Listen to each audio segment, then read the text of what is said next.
So if you're moving around or simply just want some extra support for your Magic Leap 2, one thing that we can attach is an overhead strap.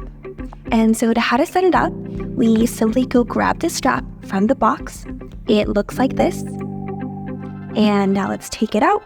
And you'll notice that this strap has a Velcro side to it. We want to make sure that this Velcro side always stays facing up like so. And how to put it on is the headset has these two small handles on the back band. And what we want to do is simply just loop this strap through those handles, making sure that the Velcro side always stays facing up. And now let's do the other side. All right, once they're in properly, we want to wear the headset like normal. So simply just pull apart the back bands, going up and over your head, making sure it rests comfortably on your nose and that it's never touching your ears and it's faced at a slight tilt.